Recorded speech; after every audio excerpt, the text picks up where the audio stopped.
It's terrific to see all of you here this morning. Let me welcome you to the annual meeting of the African Development Bank. As you know, this is the 51st annual meeting of the African Development Bank, but also the 42nd meeting of the African Development Fund. And so we are having both of those meetings together during these annual meetings. Je sais qu'il y a plusieurs d'entre vous qui sont les journalistes français, donc je vais continuer à parler en anglais, mais je suis vraiment très prêt de répondre à toutes vos questions aussi en français après, si je me permets. Let me say that you, the press, are the folks that we rely on. Let me just, not even us, but also Africans rely on to tell us what's going, to tell us about development issues, the solutions and the challenges that are there. And so at these annual meetings, I'm hoping that you will help us significantly to talk about what is going on in Africa, the positive story of Africa. Of course, we have some challenges, but we've got to get a lot of those things out. It was quite interesting when I looked at some of the information on the media in Africa that just about less than 10% of all the news that I read in Africa, people, I think the Africa Media Initiative said, it's reported on development issues. And yet, we are in a continent where we have significant amount of developmental challenges. So I would like to urge you to do a lot more in reporting what's working in Africa, because you create a lot of excitement when you report what's working, but also challenges. But talk about development. That's why I'm delighted that you are all here today, and I hope that throughout these annual meetings, you will help us cover the developmental issues very, very well. Let me particularly thank the Zambian government for the fantastic hospitality that they gave us for these annual meetings and all the preparations that they have made.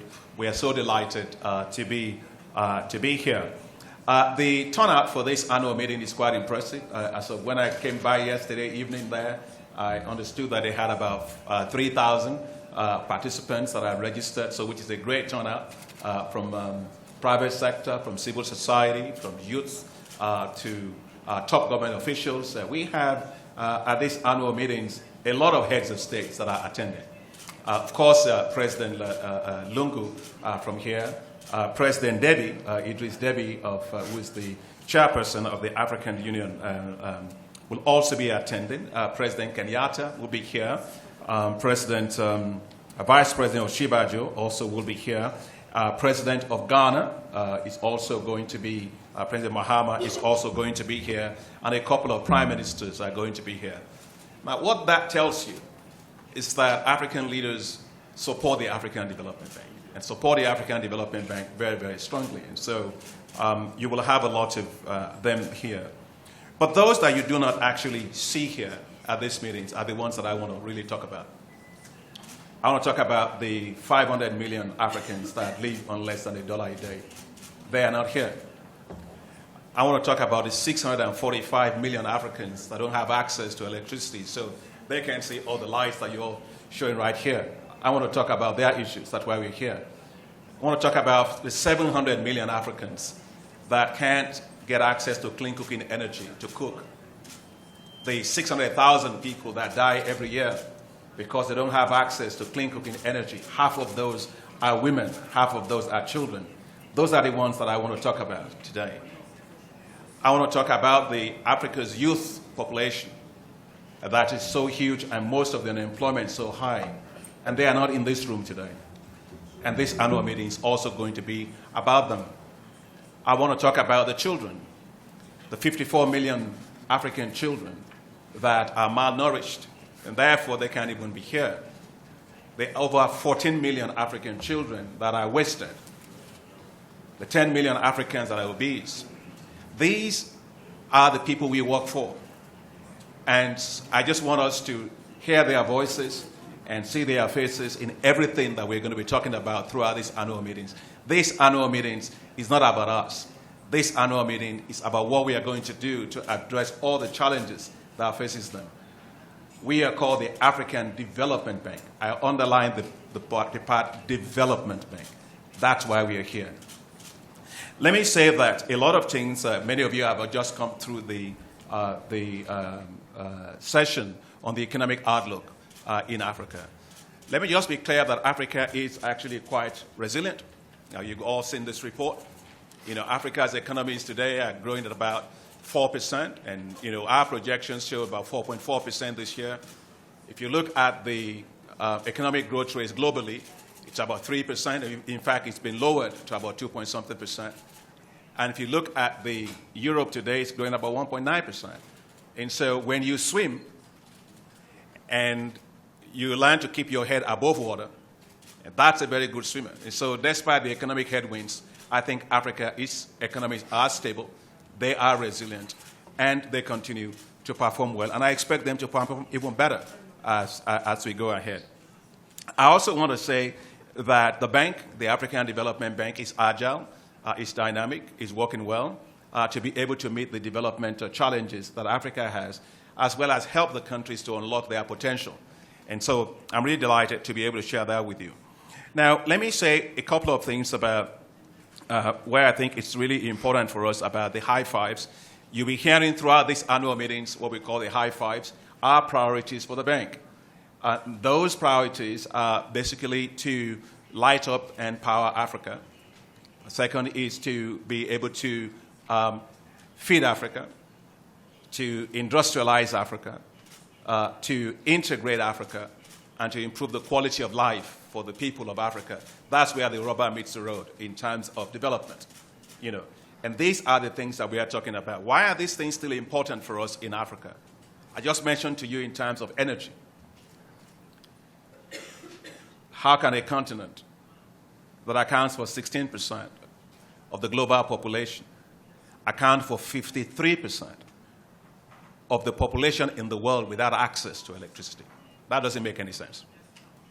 And that's why the theme of this annual meeting, it's about energy, and in particular also green growth and climate change. It's very, very important. I also want you to recognize that the second issue with regard to feeding Africa is so crucial. Here we are in this nice place. We've got literally hundreds of millions of people in Africa that don't have access to food. And yet Africa spends right now $35 billion importing food. If we don't change that situation, that's going to become $110 billion by 2025. And so we've got to make sure that Africa saves its money, produces everything that it should be eating, and gets to the top of the value chain. And we'll be talking about that in our agricultural strategy here. When you take a look at the third dimension in terms of industrialization, why is that important? Today, Africa only accounts for 1.9% of total value of global manufacturing. It's been flat. It's like a skating ring. It's flat. It's been flat like that for almost 20-something years, almost 30 years. No economy in the world ever develops without industrial capacity. And so the African Development Bank is working with others to spur and fast-track Africa's industrialization. When you have good industries, great manufacturing capacity, you create jobs. You create high-quality jobs. You become more competitive. And for that, you also need energy, and that's why we're talking about energy at this annual meeting. And the fourth area about integration, and I'm sure that you are all here from different countries. You can imagine if you didn't get visas to get here, I will be speaking to an empty room. But it's very difficult for many Africans to actually get visas. Regional integration is very important. I believe, and we believe at the African Development Bank, that we should tear down all the walls that separate us in Africa completely. We should bring all those walls down and build a bigger African market that is more resilient and where we can actually have a lot of shared growth and prosperity. Let me say that, and I just close on the African Development Bank. What has happened? He just introduced me. I took over just September 1st was when I resumed duty. It's been fun. It's been exciting. We've been working very, very hard. The bank has had its best disbursements, approvals last year. We approved a total of $9 billion for our regional member countries and private sector. And $2 billion plus of that actually went to the private sector as well. And we are also in a year where we are doing an Africa Development Fund, which is the other part of the bank. That fund has continued to do impressively well. We've been able to reach, basically in the 40 years of that fund, we've been able to deploy $40 billion and impacted more than 40 countries.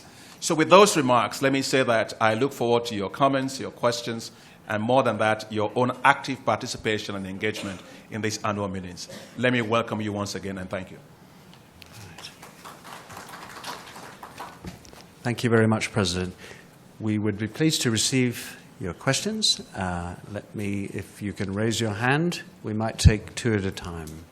I'm Stephen Nkoma from CBC Television.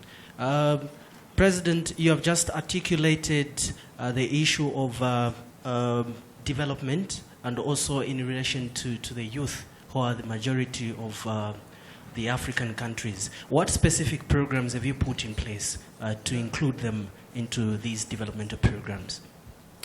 Thank you. Can we take the second as well, the gentleman at the back? I'm sorry, please. Okay. Please introduce yourself. Good morning. Morning. My name's Olisa Emeka Ebunike. I work for Daily Times, Nigeria. We know your track record, Mr. President, but I'm wondering, after listening to you and what I've read from your website, where the source of the funds? How are you going to meet the five highs? How are you going to meet it? And I want to track you, what is going to be the time frame for meeting all these five highs, because Africa needs it. Those are my questions. Thank you, President. Well, thank you very much. Let me say that in terms of the youth, we are launching at this annual meeting what we call Jobs for Africa's Youth Initiative. And that Jobs for Africa's Youth Initiative is a brand new program that we have developed to respond to the unemployment crisis that we see on Africa's continent, but also to respond to the migration crisis that you see in Europe. If you take a look at what has happened, just last year, we lost about 3,500 people sitting at the bottom of the Mediterranean Sea, all trying to get out of Africa to go to Europe. That's not the kind of Africa we want. We want an Africa where we are able to create jobs for young people to thrive on this continent. Africa today is the youngest continent in the world. But at the same time, you have a situation where over 60% of Africa's youth, are either unemployed, in employment that is actually very vulnerable employment, or they are dissatisfied. And when you have those kind of situations, what is supposed to be a demographic dividend becomes a demographic problem. And that can worsen social, political, and economic fragility on this continent. So we at the African Development Bank has recognized that we need to actually support our countries to create a lot of jobs for the young people. This Jobs for Africa's Youth Initiative, it's directed at creating 25 million jobs over a 10-year period. And it will also impact on 50 million young people over that 10-year period. What are the areas that we are going to support in this? First, we're going to support the whole issue of skills development. The problem we have in Africa today is that the young people go to the labor market and they don't have the skills that the labor market needs. So you can go to school, but you don't have the skills that the employer actually needs. And so we will focus a lot on skills development. And we're going to also focus on particular sectors. One sector is ICT, Information, Communications, and Technology sector. We're going to focus on agriculture. And we are also going to focus on the industrial sector. Let me break this down for you so that you understand what I'm saying.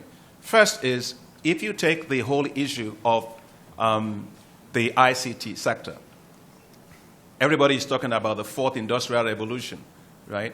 But you can't have a digital revolution unless you have the skills necessary for that. So the African Development Bank's initiative is going to be looking at how to build the computational skills of young Africans, the programming skills of young Africans. and their ability to be able to do coding, that they can actually connect to the ICT industry and the digital sector that is rapidly developing. In the agricultural sector, I have always said it, that the future millionaires and billionaires of Africa will not come from the oil and gas sector. They are going to come from the agriculture sector, because nobody smokes gas, nobody drinks oil, everybody eats food. And Africa has potential in this. Africa should be a global powerhouse in food and agriculture. And we are going to work to help young people to get into agriculture, but as a business, agriculture as a business, right? The rich people you find in America are farmers. Rich folks you find in Europe are farmers. And there is absolutely no reason why young Africans shouldn't go into agriculture as a business. We are launching an initiative called Enable Youth Program, which is an initiative that will work in about 25 countries right now to get young graduates into agriculture as a business all across the value chains. Then we will also support young people with funds so that they can get access to funds to grow their businesses. It doesn't matter how brilliant you are, how great your ideas are. If you don't have no money to turn them into real business, they don't work. And so as part of our Jobs for Africa's Youth Initiative, we're going to put together a financing facility of about $5 billion dedicated exclusively to supporting business incubation facilities for young businesses, entrepreneurs in Africa, but also helping young people who have gone to universities and may have a challenge even paying for their own fees. So we will work with banks also to be able to deal with the issue of financing also of education. Let me also say that as part of our program, we will work with the industries to create what we call skills enhancement zones. These are going to be zones that young people will come into from universities and polytechnics, and they will be exposed to skills across different sectors. And so spend about 6 months within those industrial zones. That way they upgrade their skills, they can have a labor market entry, and then they can also create their own businesses. The future of Africa lies in the business of young people. And I see a lot of those around. You know, we want more of Bill Gates out of Africa, and I don't see why not, why we can't have that. So that's what we're going to do with the Jobs for Africa's Youth Initiative that we are launching here. We have full confidence and faith in Africa's youth. That's the future of this continent. And we've got to support them to be able to unlock their potential. Second, on the issue that you raised about the source of funds to support the high fives, let me say that first and foremost, charity begins at home. The bank is going to put its own money where its mouth really is, right? If you take, for example, the case of energy. For energy, the bank is going to invest $12 billion over the next 5 years of its own money. But we are also going to use those monies to leverage other people's money, the private sector in particular. We expect that $12 billion will leverage for us $45 to $50 billion by using credit enhancement facilities and partial risk guarantee facilities to be able to leverage and de-risk the financial markets to lend to the energy sector.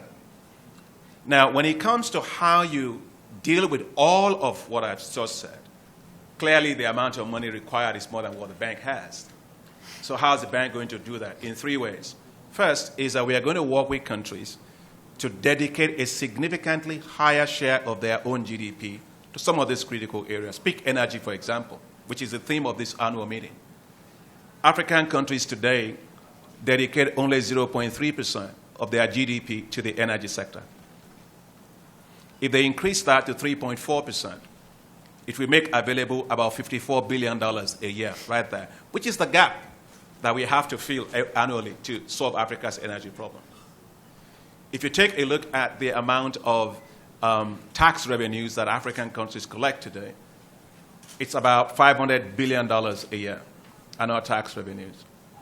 If you take 10% of that and you put into the energy sector, you solve the problem.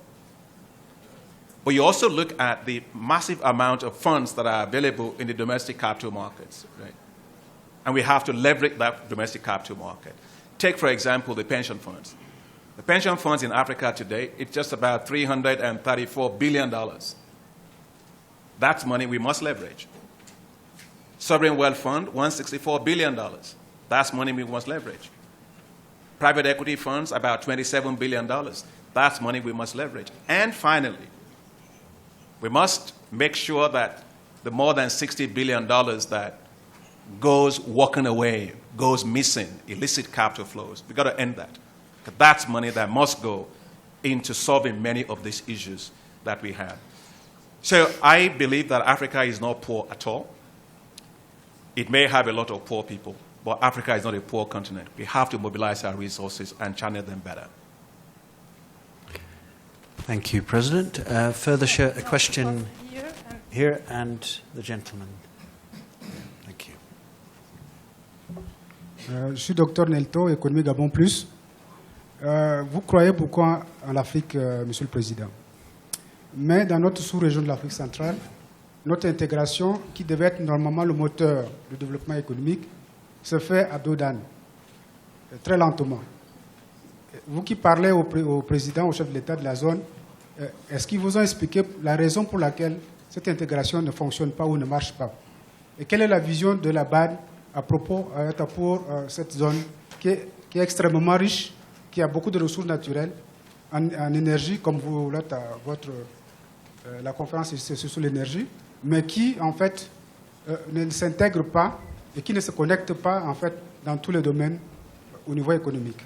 La deuxième question, Monsieur le Président, le Gabon, vous avez suspendu le Gabon dans le cadre de la stratégie, du programme de stratégie de développement 2011-2015. Quelles sont les raisons qui ont amené la BAD à suspendre? Suspendre qui? Le programme de stratégie de développement 2011-2015. Quel pays? Gabon. Gabon. Quelles sont les raisons en fait qui vous ont amené à suspendre cela et quelle est en fait l'alternative à cela? Merci, Monsieur le Président. My name is Prahanu Tasamma from the Ethiopian News Agency. My questions are two. How can the bank integrate its plans with the African Union, the African Economic Commission, and regional economic communities? My second question was asked, what would you expect from these annual meetings here? Thank you very much. Thank you, Mr. President.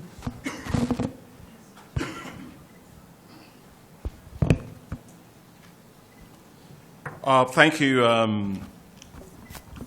very much. Je commence par votre question concernant le Gabon. Je pense que les régions de l'Afrique du Centre, c'est très important. Mais il y a beaucoup de défis à relever là-bas. Surtout d'abord au niveau de l'infrastructure. En fait, le niveau de développement de l'infrastructure dans ces régions, c'est plus faible par rapport aux autres régions.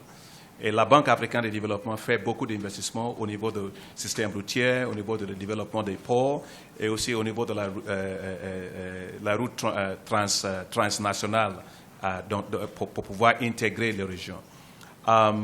Deuxièmement, je pense qu'il y a toujours le défi en ce qui concerne la stabilité politique dans ces régions qui s'améliore quand même, mais qui était un problème avant. Et dans ces régions, par exemple, vous avez les grandes ressources disponibles, c'est le Grand Inga. Si on prend le Grand Inga, on a commencé à parler de Grand Inga il y a 40 ans. On dit le Grand Inga, potentialité. Qu'est-ce qu'on fait avec potentialité? On ne peut pas éclairer le bâtiment avec potentialité. On ne mange pas la potentialité. Il faut travailler ensemble pour pouvoir quand même débloquer cette potentialité. La Banque africaine de développement a pris l'engagement déjà avec nos chefs de l'État et avec le secteur privé pour pouvoir travailler avec les autres partenaires de débloquer des potentialités de Grand Inga. Grand Inga a la potentialité de 44 000 mégawatts pour l'électricité. Si on fait le Grand Inga, ça termine les problèmes. Hein? C'est réglé avec ça. Donc, je pense que On a déjà commencé le travail avec le RDC, des discussions avec l'Afrique australe, Afrique du Sud spécifiquement, avec le Rwanda, avec les autres, pour pouvoir optimiser la capacité de la Grande Inga. En ce qui nous concerne, au niveau de la Banque africaine de développement, nous avons déjà donné le financement pour les cellules qui font la préparation de projets de cette Grande Inga. Grande Inga, aujourd'hui, nous avons le Grande Inga 3.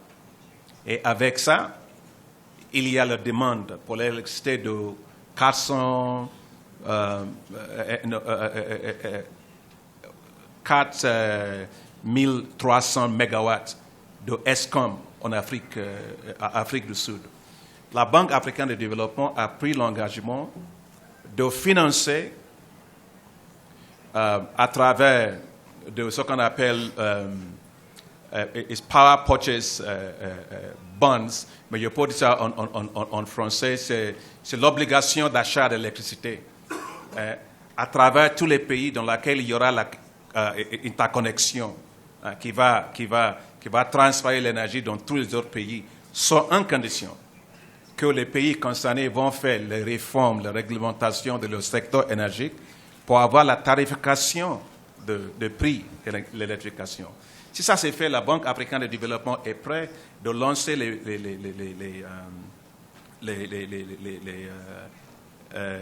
l'obligation d'achat d'électricité dans ces régions. Donc, il y a beaucoup de choses qu'on fait dans ces régions-là. Mais l'autre partie de cette potentialité dans ces zones concerne la potentialité en agriculture. L'immense capacité au niveau forestier. Je suis vraiment quand même très satisfait de l'initiative du président Bongo en ce qui concerne la valeur ajoutée dans le système forestier au Gabon. Mais en ce qui concerne le Gabon, on n'a pas suspendu le Gabon. Je ne sais pas où vous avez eu votre information. On travaille toujours avec le wagon. Non. Le journal, ce n'est pas le journal. Le journal, ce n'est pas la source d'information. Moi, je suis président de la BAD et je dis on travaille avec le Gabon. OK? All right. Oh, yes. Ethiopia, in terms of how we relate to the African Union. You know, at the African Union, you've got my big sister there, Dr. Zuma, and I think she's doing a great job there. And we work very closely with the African Union, but also with the Economic Commission for Africa. We have a joint secretariat that is between the Africa Development Bank, the African Union, and the Economic Commission for Africa, where we try to look at projects together, co-develop ideas, and make sure that we are all synergizing together and complementary, and being complementary to each other. I can give you maybe 3 examples.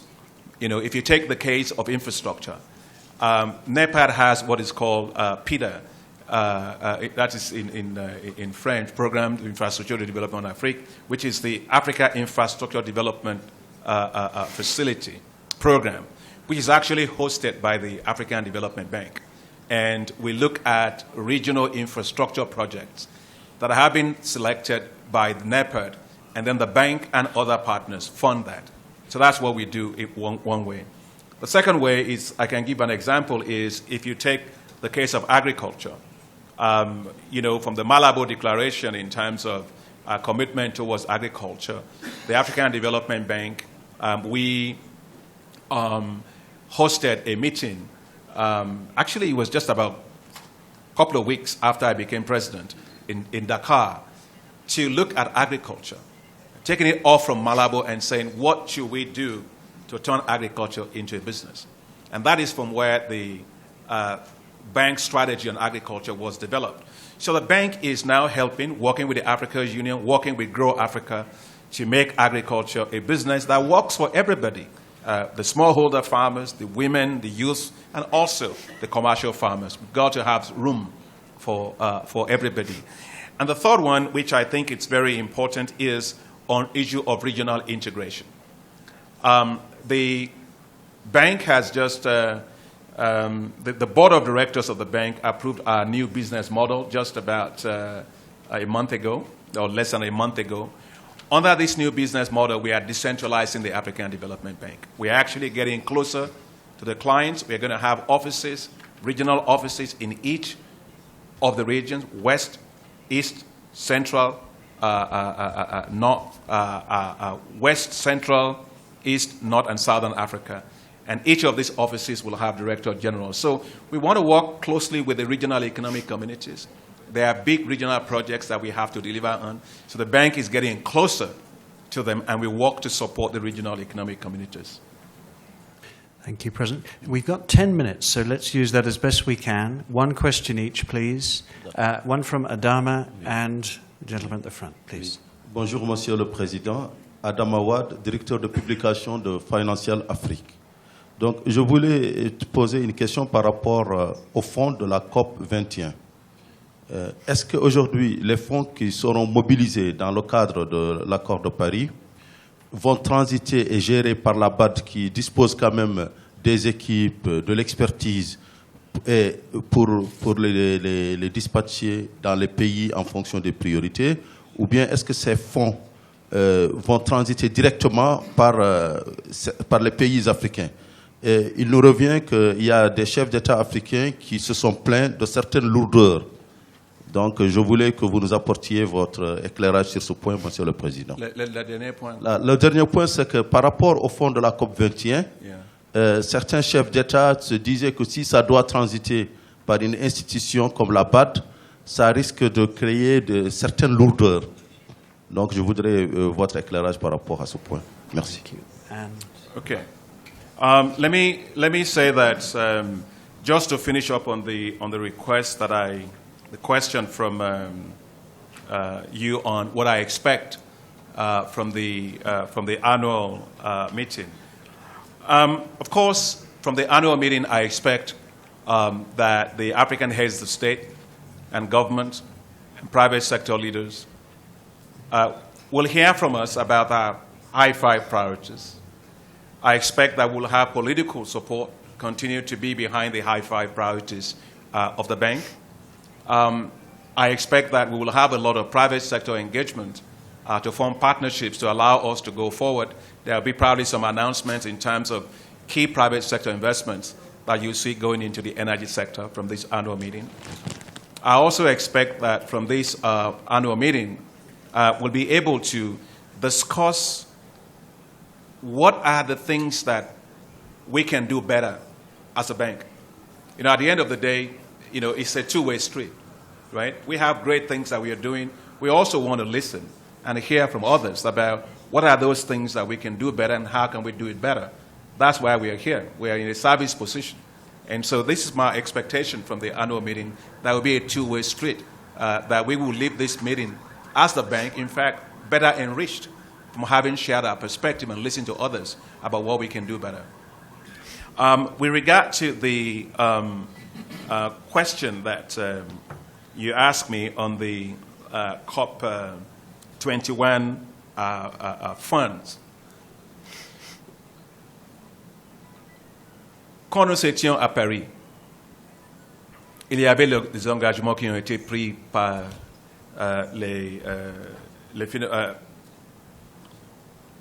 par tout le monde au niveau du développement, d'avoir un financement de 100 milliards de dollars pour aider l'Afrique pour pouvoir avoir fait l'adaptation nécessaire, n'est-ce pas, le problème de changement climatique, d'émissions de gaz à l'effet de serre. La Banque africaine de développement a pris part à cette discussion. Et moi, j'avais fait l'annonce à Paris que de notre propre ressource au niveau de la Banque africaine de développement, on va tripler notre financement au niveau de le financement pour le climat à 5 milliards de dollars par an d'ici 2020. Et ça, c'est notre propre ressource. Et on travaille sur ça. Deuxièmement, il y a quelques semaines, j'ai passé quelques pays ici, fait les missions ici, et j'ai vu les pays qui ont été vraiment très frappés par les problèmes de El Niño, les problèmes de sécheresse, les problèmes d'inondation et tout ça. Là, ça veut dire que bon, c'est nous qui souffrons, c'est l'Afrique qui souffre de ça. j'avais annoncé que la Banque africaine de développement va donner un financement de 549 millions de dollars pour aider le pays à combler cette situation. Ça veut dire que la Banque africaine de développement reste toujours prête à aider le pays. But when it comes to the issue of paying up the money, I think that the international community have to keep their engagements that they have made to Africa, because Africa only accounts for less than 2% of greenhouse gas emissions in the world, but it actually suffers the most in terms of negative impact of that climate change. When it comes to our own money, I've explained to you on the energy sector how much we are going to put in on our own into that sector. But the point just remains that it's not to manage these resources first have to be available, right? You can't manage when something is not available, right? And so we all continue to work with the donors and those that made the promises. I always listen to what Kofi Annan says. He says the only promises that matter are the promises that are kept. And so we've got to keep the promises first. When it comes to the issue of the role of the bank has launched a partnership effort, in particular on the issue of energy. It's called Transformative Partnership on Energy for Africa. It includes several partners, and the bank also hosts a number of initiatives, including the Africa Renewable Energy Initiative, which was launched in COP21 in Paris with support of G7. The bank also hosts the Sustainable Energy for All. The bank also hosts what we call ClimDev, Climate Development Initiative, and so many other initiatives that have to do with climate, including the Congo Basin Fund for the sustainability of the Congo Basin. So the bank is a platform to host many of these initiatives. Obviously, the bank is a AAA-rated financial institution with the fiduciary responsibility to be able to manage funds and manage funds well.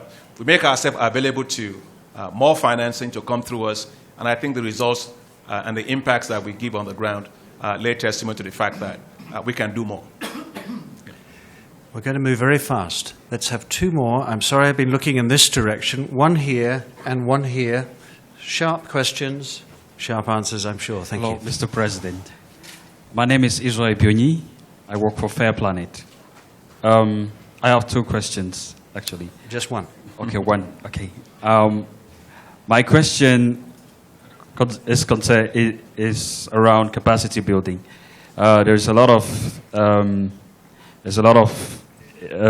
initiatives that are going on, and countries, African countries, signed a lot of commitments at the COP21. And what is the bank doing to help countries to implement the INDCs in terms of capacity building? Thank you. May I take the second question now, please? Morin Yamongbe, Faso-Zine, Burkina Faso. Je voudrais juste savoir, il y a beaucoup de projets, mais dans l'urgence, surtout sur la question de l'énergie, qu'est-ce qu'il faut faire pour aider les pays à s'en sortir? Moi-même qui vous parle particulièrement, c'est avec une bougie que j'ai fait mes bagages pour pouvoir venir ici en Zambie. Et les petits commerçants, des gens qui ont de petits emplois, n'arrivent même plus à démarrer leur petite machine pour faire des impressions, pour faire quoi que ce soit. Qu'est-ce qu'il faut faire en toute urgence pour parer aux problèmes énergétiques et peut-être un peu au stress hydrique aussi dans les pays sahéliens? Gender sensitive, please, John. Last one for women. I'm sorry, please. Last one for women. Fine, that's fine. Last one. Thank you. My name is Maureen Chibo. I am the publisher of Real News Magazine Online. I was going to say that this press conference is not being gender sensitive at all. And that's where I'm going to anchor my own question. Sir, we have heard so much about what you're going to do. I want to know what you have achieved in the last 1 year you've been in office, and then specifically what you are going to do to include women So because they constitute 50% or more of the population when you are talking about the involvement in agriculture, in informal sector, and even in SMEs. Thank you. All right. Well, thank you very much. Let me say that in terms of capacity building for the countries, when it comes to the independently nationally determined contributions during the climate effort, what are we doing? First and foremost is to start from what we did and how the countries got there. The African Development Bank was fully at the side of the African countries in COP21 in Paris. I personally participated. The bank supported what is called the Africa Pavilion. In some of you that were there, I hope you saw it. It was the best pavilion for the entire COP21. It was financed by the African Development Bank.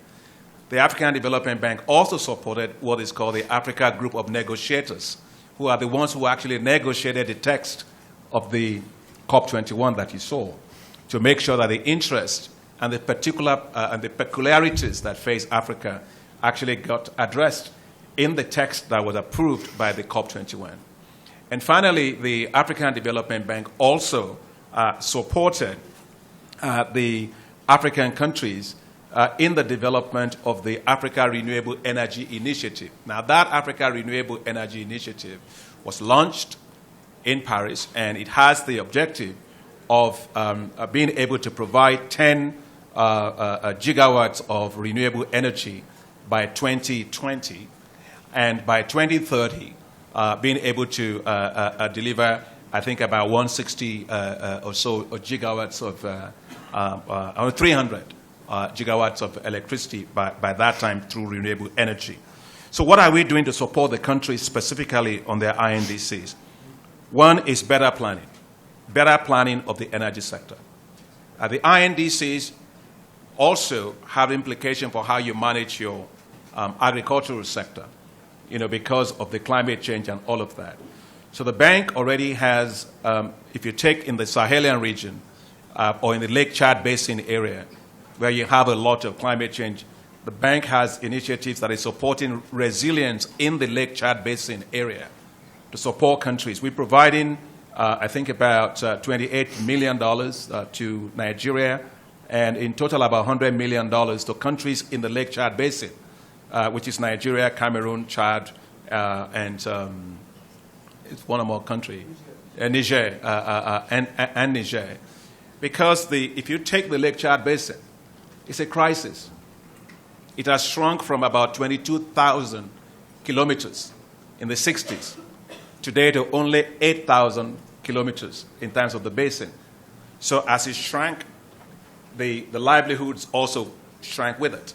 And so when you saw the problem with conflict between herders and pastoralists and farmers, and you also have insecurity with Boko Haram and all of that in that basin, it's no surprise. When people are poor, when you have environmental degradation, and when there is no hope for people, that's what happened. We all came out of the fact that that basin shrank significantly over time. I was very pleased to have been invited by President Buhari of Nigeria just a week ago to Nigeria when President Hollande was there and other presidents in the regional security meeting where we were talking about how to revive the Lake Chad Basin. That's the kind of investment that the African Development Bank continues to do. And secondly is helping the countries to figure out their own energy mix.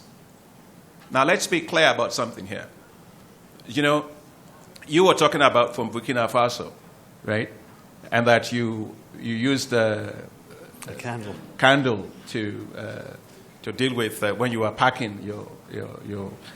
I give you a similar story. When I went to the United States in 1983 to go and do my PhD studies, it was my first time of leaving Nigeria to travel.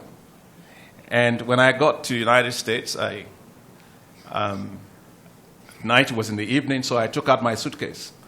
And I took all my clothes out and I piled them and I started ironing them. And I ironed them for about 3 hours. And my host came to me and said, "But why are you ironing? You've been ironing for 3 hours." I said, "Because they can take away the electricity at any time."